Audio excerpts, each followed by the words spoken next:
Ready start. उपाध्यक्ष महोदय, अगर भारत की आर्थिक व्यवस्था को हम देखें तो यह कहने में कोई त्रुटि नहीं होगी कि कृषि उसका आधार है।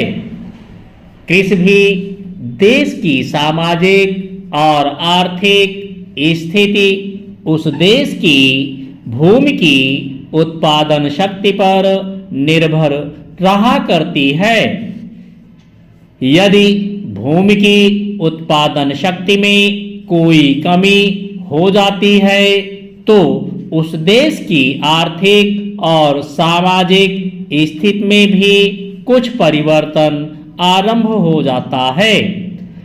कृषि भारत के लिए एक आर्थिक व्यवस्था ही नहीं है, यह एक संस्कृति भी है।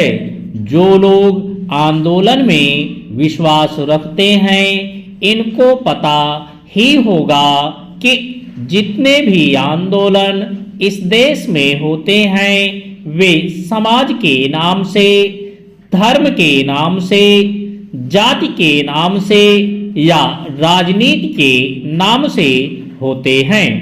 ऐसे आंदोलनों में कोई भी समाज शामिल हो, लेकिन कृषि समाज उसमें शामिल नहीं होता है।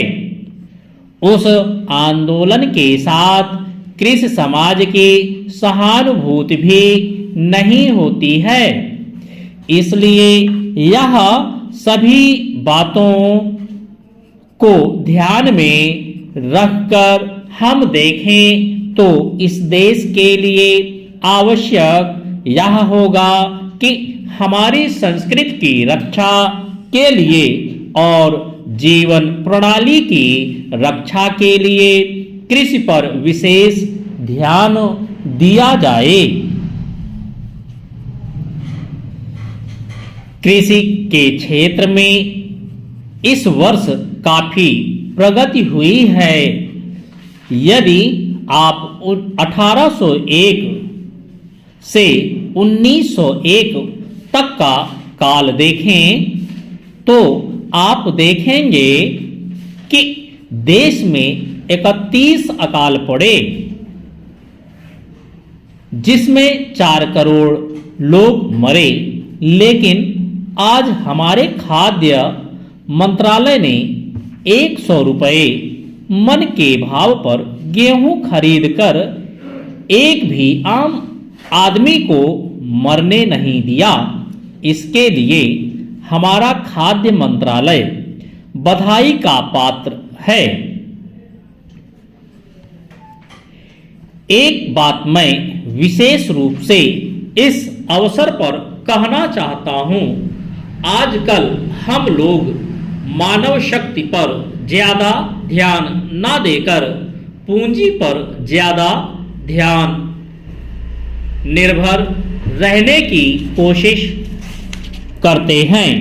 आपको याद होगा, लगभग 5 दशक पहले मैं जापान की आर्थिक व्यवस्था बिगड़ गई थी, लेकिन वहां के 60 लाख काश्तकारों ने कृषि शिक्षा के बल पर इतना अनाज पैदा करके दिखलाया कि आज वे 10 करोड़ आदमियों का पालन पोषण कर रहे हैं। वहां पर 30 ऐसे विश्वविद्यालय हैं जिनमें कृषि की शिक्षा दी जाती है, जिनसे 16,000 छात्र प्रतिवर्ष शिक्षा प्राप्त करके निकलते हैं। आज हमारे देश में पर्याप्त कृषि विश्वविद्यालय स्थापित हो चुके हैं। हमारे देश की 120 करोड़ जनसंख्या को दृष्टि में रखते हुए जापान एक बहुत छोटा सा राज्य है। शायद हमारे राजस्थान से कुछ ही बड़ा है। स्टॉप।